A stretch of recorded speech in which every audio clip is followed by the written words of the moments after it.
Hello, you're watching News Mongolia on MNB World, and I'm your host, Jaralma Tufnjargal. Our top stories for today. Parliamentary Elections 2024, challenges and calls for a coalition government. Mongolian Naadam Festival in Great Britain kicks off with archery events. New public bus service to Chinggis Khaan International Airport launches. For the news, stay tuned.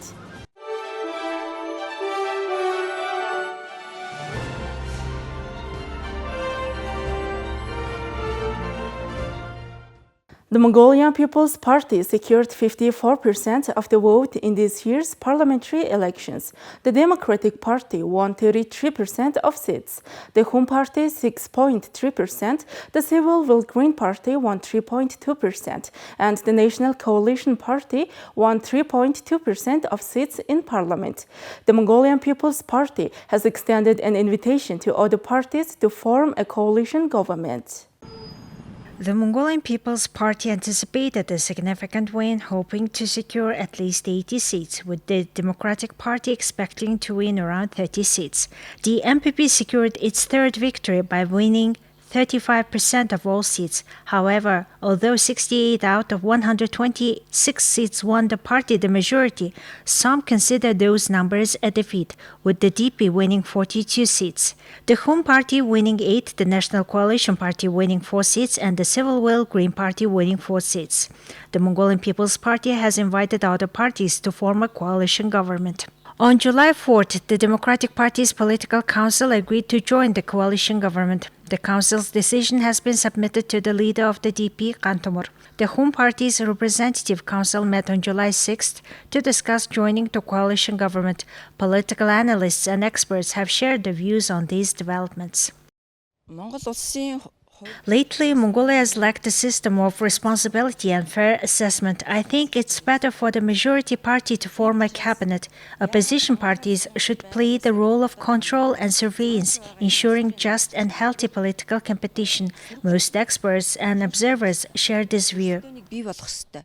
Experts note that the MPP didn't expect to increase its previous 62 seats by only 6 seats. Since 2000, the MPP has highlighted the unsolved murder of politician Dzuruk in every parliamentary election. Consequently, citizens have demanded the declassification of the case file, a demand experts say the MPP has ignored. Analysts also point out that this election marked the first time in Mongolia's history that convicts were used in political propaganda and campaigning. Independent analysts and observers note that 2 out of 3 voters cast their ballots against the ruling party. This election was Mongolia's 9th parliamentary election since its transition to democracy in 1990. The Mongolian Naadam Festival in Great Britain started with exciting archery events, attracting participants in all age categories, including men, women, and children. The event featured traditional archery targets and novelty targets for added fun. Mongolian ambassador Ingsuk opened the competition by launching the first arrow.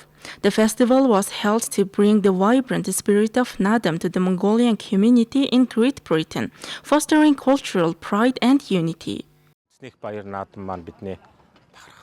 We gathered to celebrate our rich heritage and share the vibrant spirit of Mongolia with our friends and expats in this wonderful country. Wrestling, horse racing, and archery are more than just sports. They're a reflection of our history, values, and identity as people. This year, we're thrilled to begin our celebrations with archery events, which have always held a special place in our hearts. So that's the second event of archery with the Mongolian shooters coming down, doing target archery first of all, and then 3D animals. Okay, right? And they've done really well. We've all enjoyed it today. It's been a beautiful day, and everyone's shot really, really well. Fantastic. Naadam is a traditional Mongolian festival celebrated every year, July 11th to 15th. It is also known as the 3 Games of Men, referencing the festival's 3 main sports: wrestling, horse racing, and archery. These sports have historical significance and are deeply rooted in Mongolian culture. This year's Naadam was organized with support from the Embassy of Mongolia in London, the Royal Richmond Archery Club. Now let's take a look at Mongolian current affairs. Starting July 5th, the new public bus routes will provide transportation to Chinggis Khaan International Airport, enhancing connectivity and convenience for travelers. Road X19 Chinggis Khaan Airport Sukhbatra Square will cost 15,000 Mongolian Togriks for adults and 7,000 Mongolian Togriks for children. Road X20 Chinggis Khaan Airport Topointuha Sport Complex will cost 10,000 Mongolian Togriks for adults and 5,000 Mongolian Togriks for children with card payment options available. The buses will operate daily from 6:20 a.m. to 10:30 p.m., ensuring frequent, affordable, and reliable airport transport. Thank you for staying with us. Now let's take a look at currency exchange rates provided by Mongol Bank.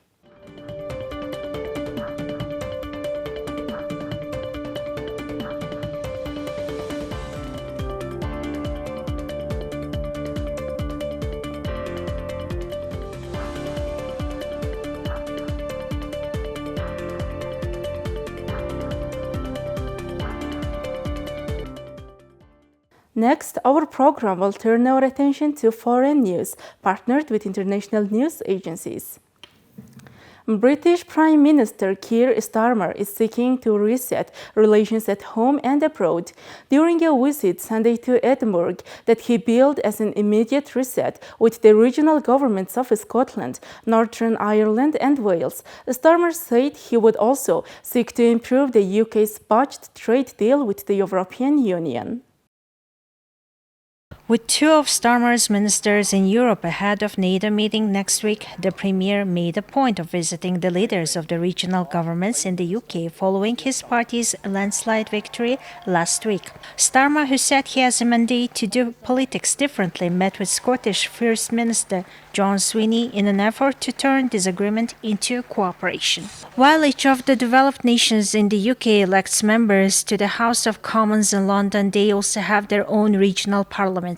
Starmer's Labour Party trounced Sweeney's Scottish National Party for seats in Parliament, but the SNP, which has pushed for Scottish independence, still holds a majority at the Holy Rod, the Scottish Parliament. The new Prime Minister also addressed the fact that many in Scotland might not have voted for his Labour Party or had done so for the first time. Many people will have voted Labour for the first time ever or in a long time, and we recognise that.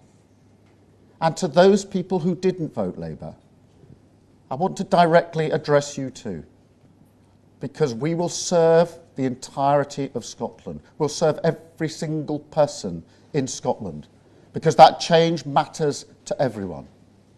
And that is how we go forward. Performance, self-interest, they're the politics of the past. The politics of this Labour government of 2024 is about public service, restoring standards, and making sure that we always have in our mind's eye the people who elected us into government. The trip to build better working relations across the UK comes as Starmer's government faces a mountain of problems. The Labour government inherited a wobbly economy that left Britain struggling to pay bills after global economic woes and fiscal missteps. It also faces a public disenchanted after 14 years of chaotic conservative rule and fiscal austerity that hollowed out public services, including the revered National Health Service, which Starmer has declared broken. Starmer said he wants to transfer power from the bureaucratic halls of government in London to leaders who know what's best for their communities. Tokyo's incumbent governor Yuriko Koike is projected to win her re-election as head of Japan's influential capital for a third four-year term, according to exit poll results by Japan's NHK national television. Minutes after the exit poll projecting her victory, Koike showed up at her campaign headquarters in Tokyo and celebrated by thanking the voters who chose her. She pledged to push for more reforms and support for Tokyo residents. I said in my campaign that I will protect the lives and livelihoods of the people of Tokyo and to protect them from various disasters. In short, defense of the capital. There is no time to spare, not even for a minute or a second for this mission. The vote on Sunday was seen as a test for Prime Minister Fumio Kishida's governing party, which supports the first woman to lead the Tokyo city government. Tokyo, a city of 13.5 million people, with outsized political and cultural power and a budget equaling some nations, is one of Japan's most influential political posts. A record 55 candidates challenged Koike, and one of the top contenders was also a woman, a liberal-leaning former lawmaker who uses only her first name, Reno, and was backed by opposition parties. A win by Koike is a relief for Kishida's conservative governing party, which she has long been affiliated with. I have experienced many elections, but this was an election campaign like no other. With 56 candidates, including myself, running for the governor's seat, there was a campaign billboard controversy. We received threats and there was a chorus of cheers in the streets. It was an election campaign like I had never experienced before. Kishida's Liberal Democratic Party and its junior coalition partner Komeito unofficially backed her campaign. Reno, running as an independent but supported by the main opposition Constitutional Democratic Party of Japan and the Japanese Communist Party, criticized Koike's connection with Kishida's party, which has been hit by a widespread slush fund scandal. The main issues of the campaign included measures for the economy, disaster resilience for Tokyo, and low birth numbers. When Japan's national fertility rate fell to a record low 1.2 babies per woman last year, Tokyo's 0.99 rate was the lowest for the country. Koike's policies focused on providing subsidies for married parents expecting babies and those raising children. Another focus of attention was a controversial redevelopment of Tokyo's beloved park area, Jingu-gaien, which Koike approved but later faced criticism over its lack of transparency and suspected environmental impact. Koike, a stylish and media-savvy former TV newscaster, was first elected to parliament in 1992 at the age of 40. She served in a number of key cabinet posts, including environment and defense ministers, as part of the long-reigning Liberal Democratic Party. Indian Foreign Minister Subramaniam Jaishankar urged respect for sovereignty and territorial integrity of states at a meeting of the Shanghai Cooperation Organization Summit. Addressing fellow members of the SCO in Astana, Kazakhstan earlier this week, Jaishankar referred to a rebalanced world. The current global debate is focused on creating new connectivity linkages that would better serve a rebalanced world. If this is to gather momentum, it requires the joint efforts of many. It must also be respectful of sovereignty and territorial integrity of states and be built on the foundation of non-discriminatory trade and transit rights to neighbors. The grouping was established in 2001 by China, Russia, and the four ex-Soviet Central Asian nations of Kazakhstan, Kyrgyzstan, Tajikistan, and Uzbekistan to promote regional security and economic cooperation. It was later joined by India, Pakistan, and Iran. Humanitarian assistance. All right, that's all for today. Thank you for staying with us. We will see you tomorrow with more news and updates. Goodbye.